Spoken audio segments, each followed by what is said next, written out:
데살로니가전서 1장 전체를 다시 한번 한 절씩 교독하겠습니다. 먼저 제가 데살로니가전서 1장 1절 읽겠습니다. 바울과 실와노와 디모데님, 하나님 아버지와 주 예수 그리스도 안에 있는 데살로니가 교회에 편지하노니 은혜와 평강이 너에게 있을지어다. 우리가 너희 모두로 말미암아 항상 하나님께 감사하며 기도할 때 너희를 기억하는 너희의 믿음의 역사와 사랑의 수고와 우리 주 예수 그리스도에 대한 소망의 인내를 우리의 하나님 아버지 앞에서 쉬지 않고 기억하매니 하나님의 사랑하심을 받은 형제들아 너희를 택하심을 아노라. 이는 우리 복음이 말로만 너희에게 이른 것이 아니라 오직 능력과 성령과 큰 확신으로 된 것이니 우리가 너희 가운데서 너희를 위하여 어떠한 사람이 된 것은 너희 아는 바와 같으니라. 또 너희는 많은 환난 가운데서 성령의 기쁨으로 말씀을 받아 우리와 주를 본받은 자가 되었으니 그러므로 너희가 마게도냐와 아가야 모든 믿는 자의 본이 되었는지라. 주의 말씀이 너희에게로부터 마게도냐와 아가야에만 들릴 뿐 아니라 하나님을 향하는 너희 믿음의 소문이 각처에 퍼졌으므로 우리는 아무 말도 할 것이 없노라. 저희가 우리에 대하여 스스로 고하기를 우리가 어떻게 너희 가운데 들어간 것과 너희가 어떻게 우상을 버리고 하나님께 돌아와서 사시고 참되신 하나님을 섬기며 또 죽은 자들 가운데서 다시 살리신 그의 아들이 하늘로부터 강림하실 것을 너희가 어떻게 기다리는지를 말하니 이는 장래에 노하심에서 우리를 건지시는 예수시리라. 예, 감사합니다. 우리 데살로니가전서 공부의 지금 세 번째 시간입니다. 지난주에 이야기한 것을 잠시 복습해 보면 바울이 데살로니가 교회에 대해서 어떻게 말하고 있나요? 먼저 여기 말씀해 보면 하나님 아버지와 주 예수 그리스도 안에 있다고 표현했습니다. 교회는 진정한 참된 교회, 참된 복음이 전해지면 그 교회가 시작되게 되는데 그것을 어떻게 표현할 수 있냐면 창조되었다, 세워온다 여러 가지 표현할 수 있습니다. 그런데 복음이 전해지게 되면 자연스럽게 교회로 형성되게 되고 시작되게 되고 그런데 그 교회가 여기 말씀하고 있는 것처럼 하나님과 그리스도 안에 있다고 말했습니다. 하나님과 그리스도 안에 있다. 다른 서신서에 보면 그렇게 표현하지 않고 있는데 왜 여기 하필이면 데살로니가 그 교회를 향해서 바울사들은 그 교회는 하나님과 그리스도 안에 있다고 표현했다고 말씀하셨나요? 그것은 그들이 여러 가지 어려움 가운데 시련 가운데 견디고 있기 때문에 그들을 격려하고 그 흔들림이 없도록 하기 위해서 견고하기 위해서 안심하도록 하기 위해서 여러분의 신분은 하나님 안에 있고 그리스도 안에 있다고 힘주어서 이야기하고 있습니다. 이걸 다른 표현을 한다면 교회는 참된 교회는 예수 그리스도의 구속으로 말미암아서 하나님께서 창조하신 것입니다. 그게 교회입니다. 그래서 그 교회는 하나님 안에 있고 그리스도 안에 있기 때문에 어떤 세력도 그 누구도 그걸 침해할 수가 없습니다. 무너뜨릴 수가 없다고 하는 겁니다. 그 이야기를 데살로니가 지역에 있는 성도들이 박해 가운데 힘든 가운데 이 서신을 접하게 됐을 그들이 얼마나 큰 위로를 받았을까요? 우리도 우리의 삶 가운데서 여러 가지 어려움들이 있고 갈등이 있고 그런 상황 가운데 접했을 때 나는 하나님의 안에 있고 그리스도 안에 있다고 하는 사실을 생각하면 마음이 어때요? 든든하지 않나요? 견고할 수 있지 않나요? 하나님과 그리스도 안에 있다고 하면 그 안에 머물고 있다고 하는 말이 되고 그 안에 뿌리를 받고 있다는 말이 되고 또 다른 표현하면 하나님 안에 있다고 하는 말 하나님께서 보호하시고 그들을 관리하고 계시다고 하는 쪽 그래서 그 어떤 것도 침해할 수 없다고 하는 것에 대해서 언급하기 위해서 이렇게 표현했다고 생각합니다. 그것은 데살로니가 지역 성도들이 이 메시지를 듣게 될 때 이 서신을 접하게 됐을 때 그들이 얼마나 크게 마음에 안심했을까 하는 것을 우리가 미루어 짐작할 수 있습니다. 그들은 불안해했지 않나요? 우리는 어떤 사람들인가? 우리는 이런 상황에서 어떻게 하나님께서 우리를 어떻게 보고 계실까 하는 부분에 대해서 염려하고 어려움이 두려움도 있었을 것인데 그들에서 표현하기를 너희들은 하나님과 그리스도 안에 있다. 참 이게 놀라운 표현입니다. 그러니까 그 말을 여러분들은 예수 그리스도를 믿음으로 말미암아서 하나님께서 창조한 새로운 피조물이라고 하는 표현입니다. 그리고 이어서 뭐라고 할까요? 그들에게 하나님께서 허락하시는 그 은혜, 그 은혜는 뭔가요? 하나님께서 모든 걸 공급하시고 돌보신다는 그런 모든 것이 포함되어 있는 말입니다. 그리고 하나님과 이미 예수 그리스도를 통해서 화목되었기 때문에 하나님과 관계에 있어서 아무런 문제가 없다. 그래서 평강에 대해서 언급을 했습니다. 참 여러분들 평안한 사람들입니다. 왜냐하면 하나님 안에 있기 때문이라고 이야기를 했습니다. 그리고 두 번째 말씀에 보면 2절 이하의 말씀을 보면 이제 우리 삶에서 일어나는 일들 가운데 데살로니가 지역 성도들뿐만 아니라 바울 사도의 마음 가운데서도 동일한 게 있습니다. 또 우리에게도 동일한 게 있습니다. 그건 뭐냐면 그런 사람이 있어서는 안 되겠지만 잊어버리고 싶은 사람들 있잖아요. 그런가 하면 반대로 정말 보고 싶고 기억되는 잊을래야 잊을 수 없는 사람이 있지 않나요? 여러분에게는 잊어버리고 싶은 사람이 누군가요? 그런 사람이 있다고 하면 이런 사람들일 겁니다.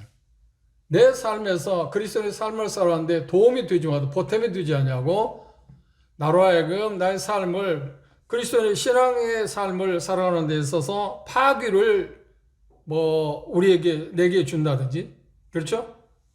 이게 디딤돌의 역할보다는 어떤 면에서 걸림돌의 역할을 하는 사람들 그런 사람들이 여러분의 주위에 있다면 그런 사람들을 보고 싶지 않을 것입니다. 그리고 가능하면 잊어버리고 싶을 것입니다. 우리의 관계에서 그런 관계가 있어서는 안 되겠죠. 그런 사람이 있어서는 안 되겠죠. 그런데 우리가 사람과의 삶 가운데 관계이기 때문에 피치 못하게 이런 사람이 혹시 있을 수도 있습니다. 이런 부분에서 바울사들은 데살로니가 지역에 있는 성도들을 볼 때 어때? 나는 너희들을 기억한다. 내가 잊을 수 없다. 계속해서 내 마음이 있다고 하는 표현을 했지 않나요? 그래서 이 면에 대해서 우리는 양면성을 생각할 수 있습니다. 다른 사람이 내게 있어서 내가 다른 사람을 생각할 때 잊어버리고 싶은 사람이 있을 수도 있고요. 그러나 중요한 것은 뭔가요? 다른 사람이 나에 대해 생각할 때 잊어버리고 싶은 사람, 기억하고 싶지 않은 사람이 되어서는 안 되잖아요.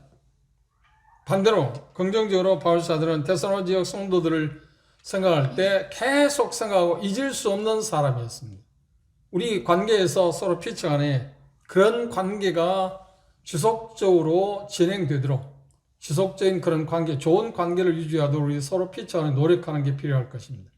서로를 그리워하는 사람들, 서로를 보고 싶은 사람들, 그리고 내 마음에 항상 있는 사람들. 그게 우리가 기대하는 인간 관계에서 가장 좋은 관계 아닌가요? 바울사들은 이 말씀에서 그들에 대해서 생각할 때 아무리 잊으려고 해도 잊을 수 없는 사람이다, 여러분들은. 바울사도의 마음을 독차지하고 있다라고 표현할 수도 있습니다. 누가? 데살로니가 지역의 성도들이. 그 말은 뭔가요?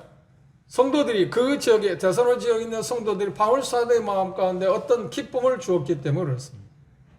그리고 잊을래야 잊을 수 없는 사람들입니다. 그런데 비단 우리가 서론에서 본 것처럼 데살로니가 지역 성도들의 모든 것에서 마땅한 그런 좋은 모습이 있었나요? 아니, 그렇지 않습니다. 부정적인 면도 있지 않았나요? 그럼에도 불구하고 근본적으로 그들에게 주어진 그런 아름다운 모습을 보게 될 때 그들을 잊을 수가 없었습니다. 우리의 관계에서 서로를 생각할 때 잊을 수 없는 사람, 항상 생각하게 되는 사람들. 그래서 데살로니가 지역 성도들을 생각하게 되었기 때문에 바울사는 그다음 뭐 했나요? 하나님께 기도했습니다. 그들을 위해서 기도했습니다. 누군가를 생각한다고 하면 그를 위해서 기도할 수밖에 없잖아요. 그것이 데살로니가 지역 성도들이 바울 사도에게 준 아름다운 모습 가운데 하나입니다. 2절에 그렇게 표현했습니다. 우리가 너희 무리를 생각할 때, 데살로니가 지역에 있는 성도들을 생각할 때 하나님 항상 감사한다. 감사하다고 그랬습니다. 그리고 두 번째로는 기도했다. 그리고 너희들에 대해서 말하게 될 때 여기 보면 하나님께 감사했던 이유가 세 가지에 대해서 이야기했습니다. 그리고 너희에 대해서 내가 자랑하라고 하나님께 기도할 때 이런 것 때문에 기도도 했고 이런 것 때문에 하나님께 감사했다. 그것을 세 가지로 언급을 했습니다. 그게 뭔가요? 첫째, 믿음의 역사라고 그랬습니다. 그럼 두 번째, 사랑의 수고에 대해서 언급을 했습니다. 세 번째, 소망의 인내에 대해서 했습니다.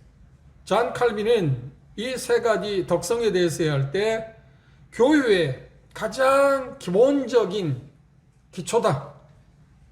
그래, 진정한 교인은 이 세 가지가 반드시 있어야 한다고 하는 이야기입니다. 이게 우리에게 있어서 대단히 중요한 부분입니다. 그런데 서신서에 보면 에베소 교회가 좋은 교회이기도 했죠. 고린도 교회도 그럴 수는 있습니다. 그런데 고린도 교회는 여러 가지 육신적인 것이 지배하는 그런 교회이기 때문에 첫째 해놓고 에베소 교회는 참 좋은 교회라고 우리가 알고 있습니다. 왜냐하면 바울 사도는 약 3년이라는 기간 동안에 특별히 그곳에서 자기의 전생일을 바칠 만큼 애썼던 그런 교회입니다. 그리고 끝부분까지 그의 마음 가운데 있었던 그런 교회가 에베소 교회입니다. 그런데 에베소 교회에 대해서 감사하고 하나님께 기도할 때 이 부분에 대해서 언급을 하지 않았습니다. 그런데 골로새 교회에 대해서 언급할 때 이 부분에 이 세 가지 덕목에 대해서 언급을 했습니다. 한번 볼까요? 골로새 교회의 모습을 한번 보십시오. 골로새서 1장입니다.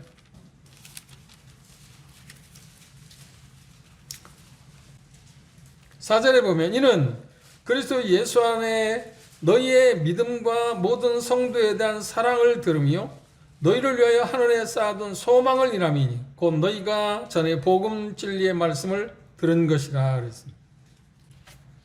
이 말씀을 자세히 생각하면 조심스럽게 접근해 보면 복음을 깨닫게 된다고 하면 반드시 일어나는 현상이 뭐냐고 하면 믿음의 역사가 있을 것이고 그 다음 사랑의 수고가 있을 것이고 그 다음에 소망에 대한 인내가 있을 거다 하고 이야기했습니다. 그러면 믿음의 역사는 무엇인가? 우리는 이미 이 데살로니가전서 공부하기 전에 야고보서를 우리가 공부한 일이 있습니다. 야고보 사도는 믿음에 대해서 역사에 대해서 말할 때 그 행함에 대해서 했어요. 진정한 믿음이 있으면 반드시 뭐가 따른다고요? 선한 삶이 있다. 행함이 있다. 그렇죠? 이 데살로니가 교회가 참된 교회라는 복음이 진정한 복음이 그곳에 뿌려졌고 그래서 이 교회는 하나님의 교회이고 하나님이 창조한 교회라고 하는 확실한 증거가 뭐냐면 그들은 믿음이 갖고 있었는데 그 믿음에 대한 행동이 있었다. 역사가 있었다. 행함이 있었다고 말합니다. 믿음은 반드시 필수로 따르는 것이 뭐냐고 하면 행함이 따른다고 합니다.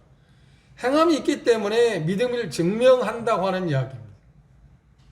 그가 진정한 믿음을 갖고 있느냐 그렇지 않느냐 하는 것은 뭘로 증명할 수 있냐면 믿음에 따른 행함이 있다고 하는 것입니다. 그의 야고보가 여기 서신에서 우리에게 가르친 바 있습니다. 이것은 어떤 면에서 보면 하나님에 대한 믿음의 역사라고 할 때 하나님에 대한 이야기입니다. 그렇죠? 하나님에 대한 하나님과 관계에서 일어나는 일입니다. 그런데 두 번째 덕목이라고 이야기하는데 사랑에는 뭐가 있어야 한다고요? 반드시 수고가 있다.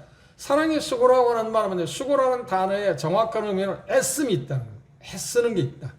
그러면 사랑의 수고가 있다고 할 때 그건 하나님에 대한 사랑도 있지만 문맥을 보시면 누구에 대한 사랑인가요?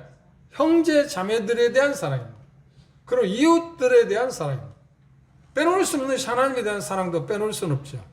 그러나 이 문맥에서 보면 하나님에 대한 사랑도 있지만 더 중요한 건 뭐냐면 피차간의 사랑이 있었다.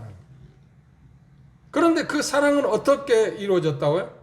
서로 애쓰는 걸 통해서 수고를 통해서 이루어진다. 이게 사랑의 특성입니다.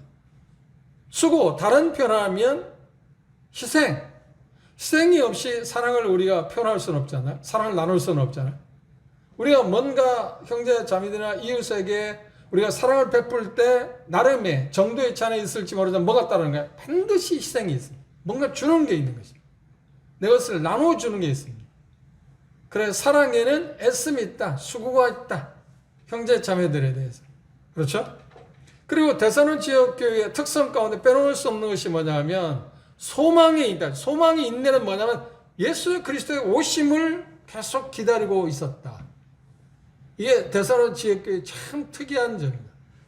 이건 정말 우리가 지금 오늘날 2000이 흐른 우리의 시대에서 정말 우리가 생각해볼 주제 아닌가요? 그분의 오심을 정말 갈망하고 있는가? 그분의 오심을 대망하고 있는가? 그렇죠?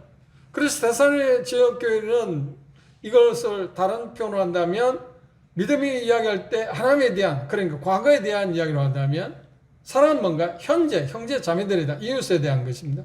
그리고 소망은 무엇인가? 미래에 대한 것. 미래는 뭔가? 예수 그리스도 오심을 그들은 대망하고 있었다.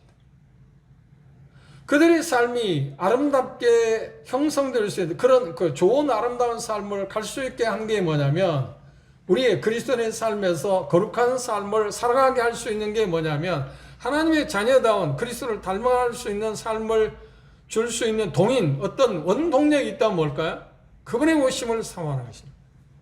그분이 오신다. 이것이 우리의 삶을 바로잡습니다. 그분이 오신다. 그러니까 그분의 오심에 대해서 우리가 소망이 희미해지면 우리의 삶은 어떤가요? 방종할 수 있고요. 그분의 오심에 대한 것이 소망이 없다고 하면 우리는 우리의 삶에서 헌신적인 삶을 살 수가 없습니다. 그렇죠? 그분의 오심이 확실하기 때문에 그분의 오심을 기다리기 때문에 우리는 거룩한 삶을 추구하게 되고 우리는 주님을 위해서 헌신하게 됩니다. 왜? 그분이 오시면 그에 대해서 보상하실 것이니까. 그리고 세상을 살아갈 때 여러 가지 어려운 일 또 힘든 일이 있지만 그분이 오시면 그 모든 것이 끝나고 우리는 결국 승리하게 될 것이라고는 확신이 뭐 때문에 어디서 그게 주어지는 거야? 그것은 바로 소망에 대한 것입니다. 그런데 소망의 특성을 뭐라고 했나요? 소망에 대해서 언급할 때 수식어를 인내가 있다. 우리가 세상을 살아갈 때 기다리게 되는 것은 뭐가 있을 때 우리는 기다리는가? 세상적인 표현하면 희망이 있을 때 기다릴 수 있습니다. 견뎌낼 수 있습니다. 희망과 소망은 차이가 있습니다. 소망과 희망의 차이는 여러 가지 차이점을 생각할 수 있어서 비싼 것처럼 보이지만 차이가 있다고 하면 희망은 말대로 희망 요구 그런데요. 희망이고 가능성이 그렇게 많지 않은 것입니다. 그러나 소망이라는 말은 확실한 것입니다. 소망은 100%가 달성되는 것입니다. 그러니 우리가 생각하는 것은 희망이 아닙니다. 소망이죠. 그 차이점이 어디냐면 그것이 그 바라는 것에 대해 미래에 대해서 뭔가 바라는 것에 대해서 100% 달성될 거냐 성취될 거냐 성취되지 않을 거냐에 따라서 희망일 수도 있고 소망일 수도 있습니다. 그런데 우리가 생각하는 것은 소망입니다. 왜? 100% 확실하게 우리가 그걸 누리게 될 것이고 하나님께서 성취하실 것이기 때문에 그렇습니다. 그래서 우리에게 있어서는 소망이지 희망이 아닙니다. 그 차이점들을 우리가 생각하는 게 필요합니다. 그래서 이게 소망이 있네라고 할 때 예수 그리스도의 오심을 우리가 오심에 대한 소망을 갖게 되면 어떻게 해요? 견뎌낼 수 있지 않나? 왜요? 우리는 궁극적으로 승리할 것이니까. 궁극적으로 승리할 것이니까.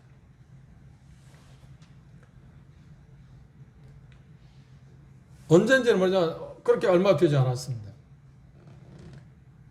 어떤 자매님이 그 암으로 투영을 하고 있는데 지금도 그렇습니다. 계속 기도하고 있는데 몇몇 분들이 그 위로하기 위해서 음식점에 가서 음식을 먹고 그러면서 짧은 시간에 교제할 수 있는 시간이 있었습니다. 그런데 다 기억하지는 못하지만 그 당시 제가 교제했던 내용이 뭐냐면 요한복음 11장에 있는 죽은 나사로를 살리는 그 장면에 대해서 이야기를 했습니다. 그때 여러분들 똑같을 것입니다. 이미 여인께서 여러 지역에서 그 메시지를 전한 일이 있습니다. 그건 참 좋은 메시지 때문에 그렇습니다. 그리고 최근에도 제주도를 방문했을 때 그 메시지를 전한 일이 있습니다. 근데 그 형제 자매들하고 교제하면서 제가 이야기를 했어요. 나사로 죽은 자 가운데 살아났습니다. 그런데 결국은 나사로는 어떤가요? 또 죽을 것입니다. 죽었을 것입니다. 틀림없이. 그렇죠? 그런데 그 죽음 가운데 살아났을 때 얼마나 좋은 것인가요? 그러나 궁극적인 승리는 아직 오지 않았습니다. 어떤 암투병이나 어떤 것에서 우리가 치료를 받나올 때 대단히 좋은 것입니다. 만일에 하나님께서 그걸 허락하지 않는다고 할지라도 우리는 궁극적으로 어떤 건가요? 그렇죠. 영생할 것입니다. 이 소망이 우리에게 더 중요한 것입니다. 그런데 우리는 지금 당장 앞에 있는 것만, 다른 표현을 한다고 하면 이렇게 표현할 수 있습니다. 앞에 산이 있고 바로 이어서 산이 있는데 우리는 앞에 있는 산만 봅니다. 뒤에 있는 산을 보지 못합니다. 뒤에 있는 산은 뭔가요? 그분이 오시면 모든 게 끝나는 거잖아요. 모든 것이 완전하게 성취되지 않나요? 그걸 보지 못하고 앞에 있는 산만 생각하고 지금 현실 우리가 당하고 있는 것이 문제가 해결돼야 한다는 것 쪽만 초점을 맞춰야죠. 물론 그러면 좋겠죠. 그런데 만약에 그렇게 하나님 주권적으로 그렇게 하지 않는다 할지라도 우리에게는 어떤 소망이나요? 뒤에 산이 있습니다. 뒤에 이어서 그 시차는 계곡이 있겠죠. 앞에 산과 뒤에 산이 바로 연결돼서 계곡이 있을 거 아닙니까? 골짜기 있을 거 아닙니까? 그 골짜기의 시간이 얼마인지는 모르는데 지금 우리도 마찬가지입니다. 예수님이 오시고 다시 오심에 대해서 초대교회 지금 대사는 교회에 우리가 공부하고 있습니다. 그 당시 그들은 생각할 때 자기들 시대에 주님이 오실 거라고 생각했어요. 그래서 그들은 심지어 어떤 생각은 주님의 오심이 임박했는데 우리는 지금 건짐을 받지 못하는 거 아닌가? 진노하심에서 벗어나지 못할 게 아닌가 하는 그런 두려움 가운데 있었기 때문에 여기 1장 10절에서 그랬잖아요. 장차 올 그 진노에서 우리를 구원할 자라는 메시지를 전했지 않나요? 그 간격은 대단히 긴 시간이 있어요. 우리에게 본다면 2000이라는 시간이 흘렀잖아요. 그럼 앞으로 언제 그분이 오실지 모릅니다. 근데 중요한 것은 우리가 믿고 있는 것은 뭔가요? 오늘 그분이 오실 수 있다는 믿음을 갖고 있잖아요. 그런가 하면 아울러서 우리 생에 그분이 안 오실 수 있다고 하는 것이 성경에서 말하는 거. 아무도 모르는 거예요. 그런데 중요한 건 뭔가요? 오늘 오실 수 있다는 믿음을 갖고 내일을 사는 것입니다. 그러니까 미래만 생각하면 문제가 있고요. 오늘만 생각해도 문제가 있습니다. 이 균형, 특별히 주님의 오심에 대해서 할 때 이 균형을 맞추는 게 대단히 중요합니다. 오늘의 삶을 충실하게 살면서 내일이 내게 주어질 거라고 생각하고 그걸 준비하고 또 살아가는 것, 이게 대단히 중요한 것입니다. 성경에 보면 비유 가운데 이 그리스도의 삶은 어떤 삶이어야 하는가 하는 것에 대해서 이야기할 수 있는 게 있습니다. 누가복음 15장 보면 탕자의 비유에서 보면 탕자는 어떤 삶을, 그 탕자의 삶의 철학은 무엇인가요? 내일은 없다. 오늘밖에 없다.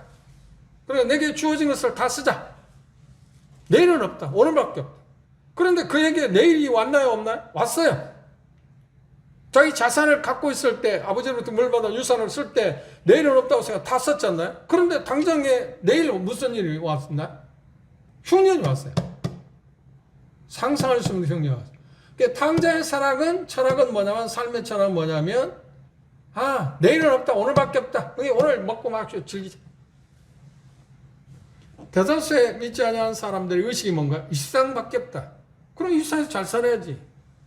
그래서 수단 방법을 가리지 않고 살잖아요. 그럼 그리스도는 어떤가요? 아니야, 이 세상이 다가 아니야. 다음 세상이 있어. 디모데후서 4장에 바울 사도가 뭐라는데요? 이후로라는 것을 바라봤기 때문에 그런 하나님께 충성할 수 있었어요. 이후의 삶이 우리에게 보장되어 있지 않나요? 근데 그걸 가지면, 그것을 이제 소망이라, 그걸 보게 되면 현재 당하는 일을 우리는 어떻게 하는가? 견딜 수 있습니다. 참아낼 수 있습니다. 그리고 어떤가요? 즐거워할 수 있습니다. 또 그것 때문에 미래를 바라보면 소망에 대한 확실한 것을 갖게 되면 우리는 현재 지금 어려운 상황 가운데 있으면서 어떻게 감사할 수 있습니다. 왜요? 아니 그게 궁극적인 삶의 끝이 아니니까. 하나의 과정이니까. 과정 가운데 이런 일도 있고 저런 일도 있지 않나요? 그럼 궁극적으로 과정이 아무리 좋다 할지라도 궁극적으로 끝이 안 좋다면 그 무슨 의미가 있나요? 우리는 궁극적으로 승리하는 사람들로 정해져 있잖아요. 그래서 그 표현을 다른 표현, 맥락과 같이 연결해서 말하면 우리는 그리스도 안에 있고 하나님 안에 있다는 말이 그런 뜻입니다. 그러나 궁극적으로 승리할 수 있는 사람, 이 보장되어 있는 사람 아닌가?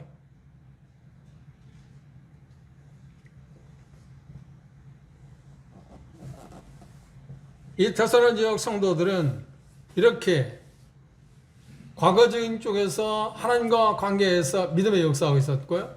현재 그들의 삶에서는 형제 자매 이웃에 대한 사랑의 수가 있었습니다. 그리고 미래에 대한 예수 그리스도의 오심에 대한 대망하는 믿음을 갖고 있었기 때문에, 확신을 가지고 있었기 때문에 그들은 어떻게 했다고요? 그 밖의 어려움 가운데 잘 견뎌낼 수 있어요. 그래서 그들은 성장했어요.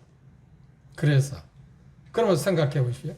이 세 가지 덕목 가운데 내 개인, 우리 가정, 우리 교회를 생각하면서 나는 이 세 가지 덕목 가운데 어느 부분이 약한가? 어느 부분이 강한가? 그리고 어떤 부분에서 내가 더 부족한 점을 보충할 수 있을까를 생각해 봐요. 여러분 하나님에 대한 믿음을 갖고 있기 때문에 믿음에 대한 행함에 대해서 여러분들 그렇게 많은 생각을 하고 있나요? 아니면 형제 자매들 하나님에 대한 사랑으로 형제 자매들에서 애쓰고 있나요? 힘쓰는 게 있느냐는 겁니다. 수고가 있느냐는 겁니다. 희생이 있느냐는 것입니다. 그런데 이 세 가지 중에서도 더 중요한 것이 뭐냐면, 우리 쪽에 생각하면 소망에 대한 것이 확실하지 못하면 우리는 헌신할 수가 없습니다. 우리의 삶을 제대로 살아갈 수가 없습니다.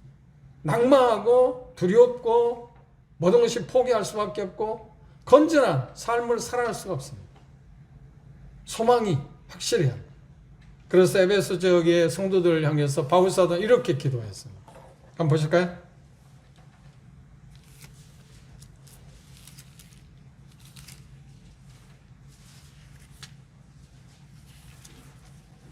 에베소 1장 17절에 보면 우리 주 예수 그리스도의 하나님 영광의 아버지께서 지혜와 계시의 정신을 너희에게 주사 하나님을 알게 하시고, 18절 너희 마음 눈을 밝히사 그의 부르심의 소망이 무엇이며 성도 안에서 그 기업의 영광의 풍성이 무엇이며, 소망에 대해서 그들이 고치기를 원했습니다. 소망이 밝아지는, 우리에서 정말 회복해야 할 문제가 있다면 소망에 대한 창을 깨끗이 닦는 것입니다. 소망이 없으면, 소망에 대한 창이, 소망이라는 창이 오염되어 있으면 우리는 그리스도인으로서 삶을 살아가는데 어렵습니다. 합당한 삶을 살아낼 수 없습니다. 거룩한 삶도 살아갈 수도 없고요. 그리고 헌신적인 삶을 살아갈 수 없습니다. 이건 그렇다고 해서 어느 것이 더 중요하냐 중요하지 않냐가 중요한 게 아닙니다. 고린도 13장에 말씀하고 있는 것처럼 믿음, 소망, 사랑은 항상 있을 것이다. 그런데 그 중에서 더 중요한 게 뭐냐? 사랑이라고 하는 표현을 썼습니다. 그리고 어느 것이 더 중요하다, 중요하지 않다고 말할 수 없어요. 왜냐하면 같이 연결되어 있기 때문에 그렇습니다.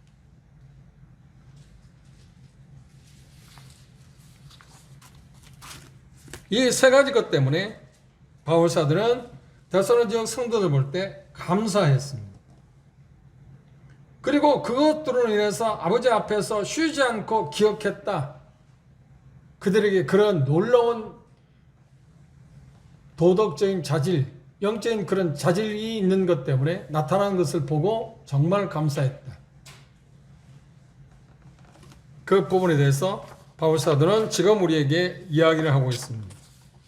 그 다음 세 번째 말씀을 보면, 세 번째가 하나님께 드린 감사의 세 가지 기본 요소에 대해서 언급을 했습니다. 그 다음 네 번째 보면, 그래서 그들은 데살로니가 지역의 성도들은 어떤 사람들인가요? 그리스도로부터 사랑을 받은 자. 그렇죠? 또 뭔가요? 하나님으로 택함을 받은 자라고 말했습니다.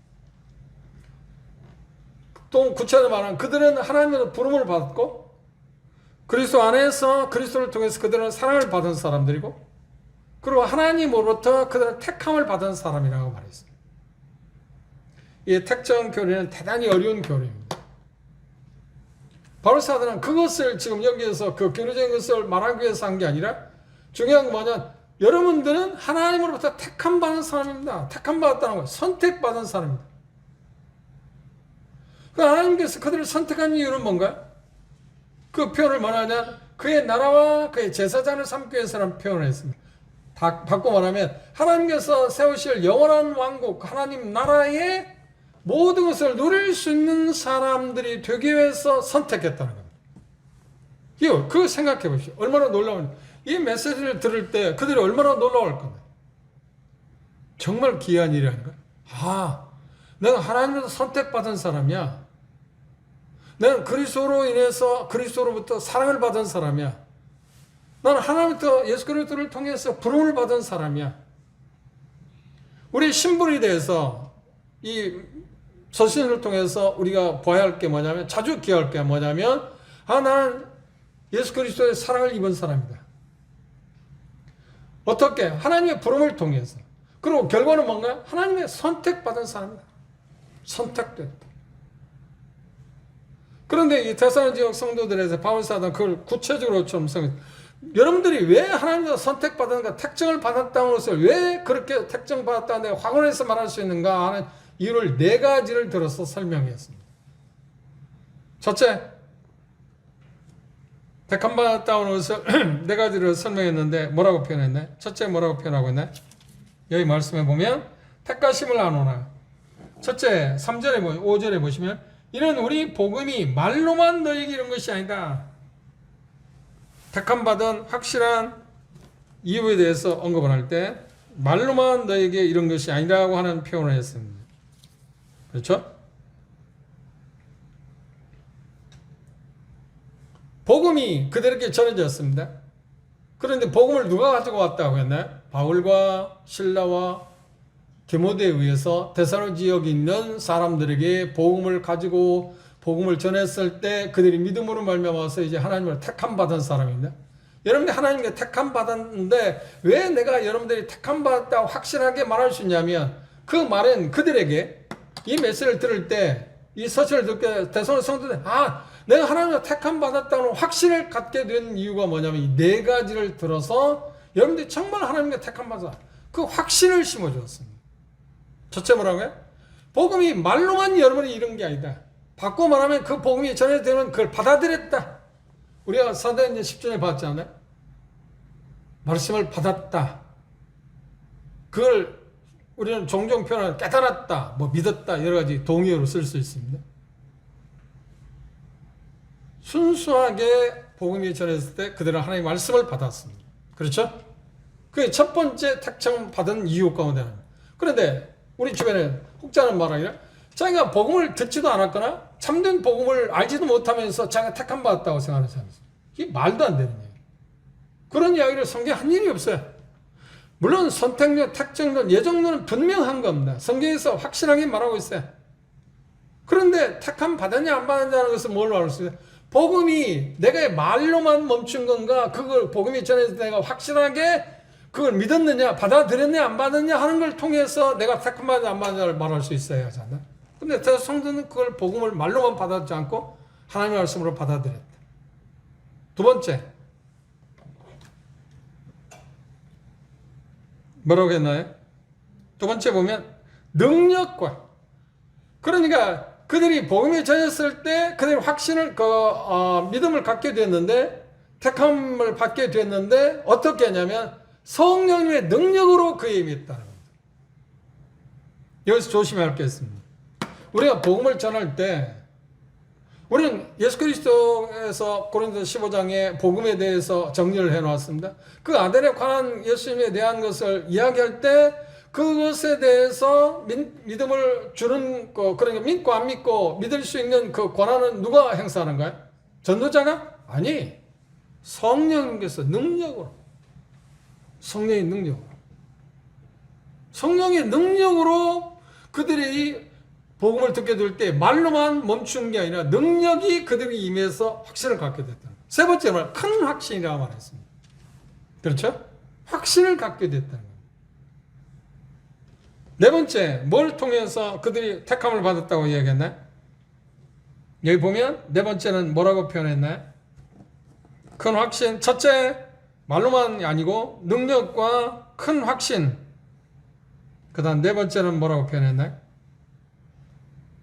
읽어봅시다. 큰 확신을 든 것이 우리가 너희 가운데서 너희를 위하여 어떠한 사람이 된 것은 너희 아는 바와 같으니라 그랬습니다. 그 다음에 네 번째가 뭐라고 했나요? 여기 보면 성령과, 5절 다시 보십시오. 이는 우리 복음이 말로만 너희에게 이른 것이 아니라 오직 능력과 성령과 큰 확신으로.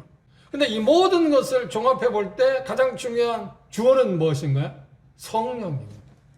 성령께서 그걸 요약하면 복음이 전해졌을 때 성령께서 능력으로 그들의 임함으로 말미암아서 믿게 됐고 그것을 뭐라고 해? 큰 확신을 갖게 됐다. 그것이 여러분에게서 일어나는 걸 보니까 여러분들은 뭐예요? 하나님으로부터 먼 사람이라고요? 택함 받은 사람이라고 그래서 말하는 거예요. 그것 때문에 여러분들은 택함 받은 사람이다. 그러면 우리가 택함 받는지 안 받느냐는 것은 뭐라? 이 네 가지 증거가 있어야 한다는 겁니다. 그렇죠? 그것도 없는데 선택됐다고요? 예정됐다고요? 이건 아닙니다. 바울사는 분명히 택함, 택정론에서 예정론에서 언급한 건 아니지만 데살로니가 지역 성도들이 이미 복음이 자기들이 가져온 그러니까 바울, 바나바, 바울, 실로노, 디모데후에서 그들에게 가서 복음을 전했을 때 데살로니가 지역에서 복음을 전했을 때 그 복음이 성령께서 능력으로 말미암아서 큰 확신이 그들에게 주어짐으로 말미암아서 일어난 그 열매를 보니까 뭐예요? 아, 여러분들 하나님 택함 받은 사람이라는 거예요. 그걸 보니까 여러분이 그거 일어난 걸 보니까 그 열매를 보니까 이런 증거들이 있는 걸 보니까 여러분들 택함 받았다. 그럼 증거가 없는데 그 사람 택함 받았다고요? 어불성설입니다. 아닙니다. 나는 하나님께 택함 받지 않으면 뭘로 이제 확증할 수 있어요? 1차적으로 복음을 드려야 합니다. 참된 복음인데 잘못된 다른 복음이 아닌데 참된 복음을 들어가고요. 그래서 여기 표현한다는 바울 사도들이 전해준 그 복음이 개성되어 온 그 복음입니다. 그 복음을 듣게 될 때 성령께 주체 되시는 성령께서 큰 능력으로 임하게 되고 결과는 뭐예요? 확신 가운데 거하게 됩니다. 그래서 그 결과가 이루어졌기 때문에 데살로니가 성도들은 뭐예요? 택함 받았다. 하나님 택함 받았다고 말한 것입니다. 그래서 그들은 결과는 어떻게 됐대? 그리스도 안에 있고 하나님 안에 있게 되었다고 하는 겁니다. 그래 얼마나 안전 보장입니다. 그렇죠? 정말 영적인 면에서 정말 안전 보장입니다. 확실하다고 하는 것을 지금 이야기했습니다. 그 이야기를 들을 때 한번 생각해 보시죠. 그 환경을 우리가 그 배경에서 봐서 그들은 지금 복음을 듣고 나서 뭔가 이 깊이 있는 가르침 받은 일이 없잖아요. 불과 3주라고 이야기했는데 뭐 한 달 기간일 것입니다.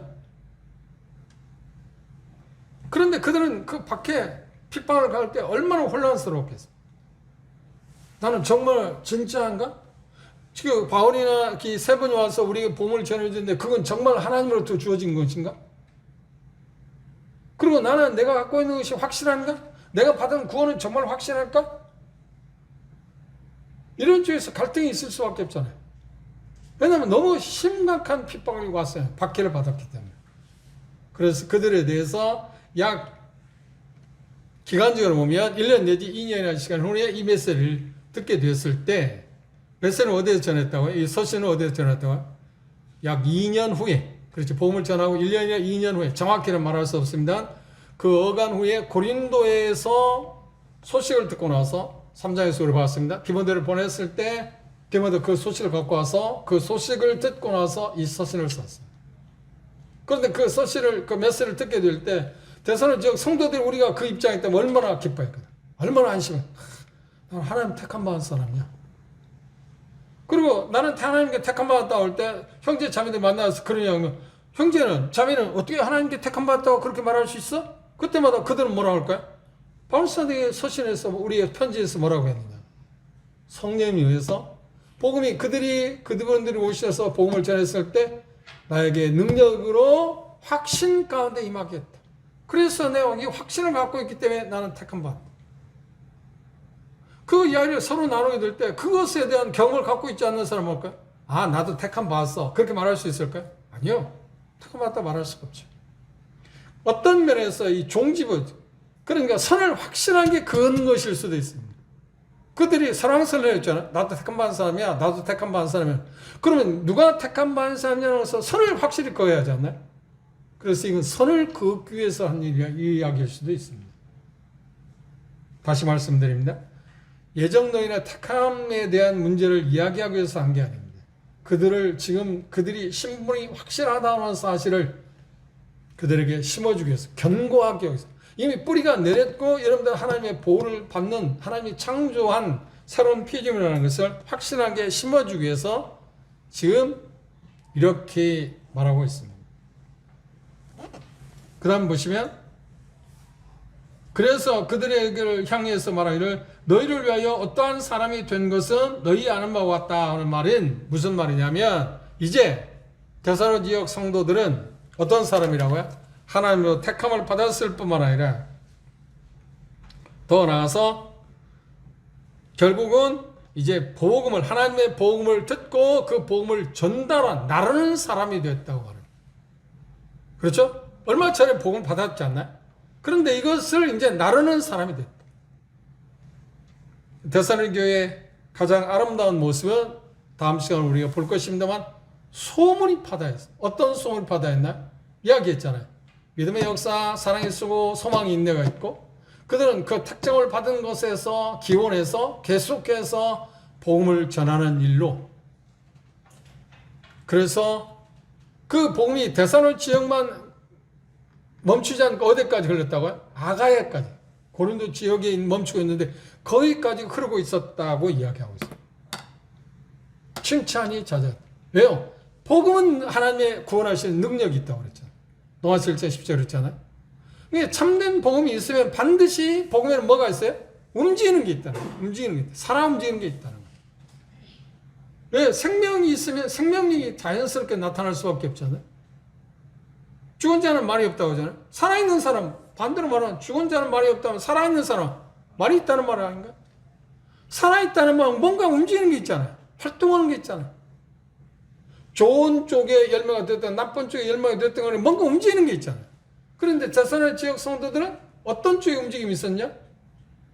하나님을 섬기는 쪽에, 어떤 우상을 버리고 하나님께 돌아와서 섬기는 쪽에 놀라운 변화가 있었다고 하는 이야기를 하고 있습니다. 그건 다음 시간에 우리가 생각해 보도록 하겠습니다. 오늘 다시 전에 했던 말씀들을 종합해서 오는 다시 정리했습니다. 데살로니가 지역 교회를 향해서 바울 사도는 그 교회 성도들은 어떤 사람이라고 했나요? 그리스도 안에, 하나님 안에 있다. 여러분들은 참 견고한 사람입니다. 그 누구도 해칠 수 있는 사람이 아니다. 세상에 어떤 밖에 어떤 어려움이 있지만 결국 여러분들 승리할 사람입니다. 왜? 하나님 보호하심에 있어요. 하나님 그리스도 안에 뿌리를 받고 있고, 그분이 공급하심에 의해서 견뎌낼 것이고, 그리고 궁극적으로 어떻게 모든 것을 성취하시는 그분이 약속한 것을 다 이루실 분이기 때문에 그분이 여러분 안에 계시다. 여러분 바로 그 안에 있다. 그리고 안심해도 된다. 그렇죠? 그리고 두 번째, 그들에 대해서 바울 사도는 뭐라고요? 나는 여러분들이 내 마음에 항상 있다. 그래서 여러분을 생각할 때 하나님께 감사하게 되고, 그리고 결국 뭐라고요?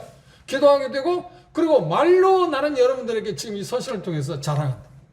그리고 여러분을 격려하고 싶다. 용기를 북돋아주고 싶다. 그리고 세 번째는 뭘 이야기하나요? 여러분들은 어떤 사람이라고요? 뭐 때문에 감사했다고요? 믿음의 역사가 있었고, 사랑의 수고가 있었고, 소망의 인내가 있기 때문에 나는 여러분에 대해서 감사한다. 그리고 세 번째 특징이 뭔가요? 여러분들은 하나님의 택함을 받은 사람이다. 하나님의 택함을 받은 것에 대해서 내가 확실하게 말할 수 있는 게 뭐냐고 하면, 우리가 복음을 전할 때, 내가 전한 우리의 복음이라고 그랬습니다. 우리의 복음이 전했을 때 성령께서 여러분에게 능력으로 임해서 사람의 말로 하자고 하나님의 말씀을 받았다고 하잖아요. 그것이 어떻게? 성령의 능력에 의해서 되어진 것입니다. 사람의 화술, 설득력 아니에요. 성령의 나타남으로 해서.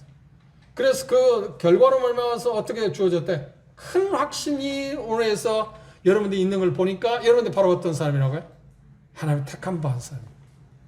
그 말을 함으로 인해서 데살로니가 성도들, 나는 하나님의 택함 받은 사람이야. 나는 하나님의 예수 그리스도로 하나님으로 해서 부름을 받았고, 예수 그리스도를 통해서 나는 사랑을 받았고, 결국 나는 어떻게 해야 돼? 하나님 안에 있는 사람이다. 우리도 데살로니가 성도들이 이 자부심, 이 믿음 갖고 견고하게 어려움 가운데서 견뎌내는 것처럼, 우리는 우리의 신분은 어떤 사람인가요? 예수 그리스도의 사랑을 입은 사람입니다.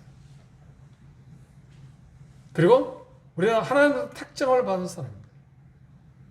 하나님의 부름을 받은 사람입니다. 우리는 하나님 안에 있는 사람입니다.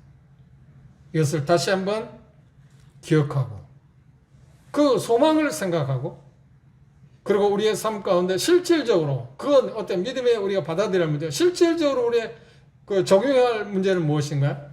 그래, 믿음의 역사, 사랑의 수고, 소망이 있는 그것들 가운데 세 가지 덕목 가운데 교회의 가장 기초적인 강력한 증거물이라고 이야기했다고 칼빈은 그렇게 말했잖아요. 그것 가운데 네 개의 약한 부분이 어떤 건가? 더 보완할 부분이 뭔가를 생각해서 더 그것들이 부족한 면들을 하나님께 기도하고 채워가는 그런 시간이 우리의 삶 가운데 이루어지를 바랍니다. 그리고 더 무엇보다 중요한 건 뭔가요? 우리가 소망에 대한 확신. 소망이 없으면 어때? 거룩한 삶을 살아갈 수도 없고요. 그리고 어떻게 했나요? 헌신할 수 없다고 그랬어요. 소망이 있어야만 그리스도인이 아름다운 삶을 제대로 살 수 있다. 그래서 소망에 대해서 에베소 지역 성도들에서 바울사도 기도한 것처럼 그것을 위해서 우리는 기도해요. 소망의 창을 항상 깨끗하게 해달라고. 소망이 흐려지지 않게 해달라고. 소망이 견고하게 해달라고. 그래서 우리가 하나님 앞에 헌신적인 삶, 그리고 하나님을 섬기는 일에 이미 시작을 했습니다. 그 일에 경주를 계속할 수 있게 해달라고. 그런 기도를 하나님께 하고 우리가 더 승리하는 그리고 아름다운 덕을 쌓아가는 그런 삶이 되기를 기도합시다.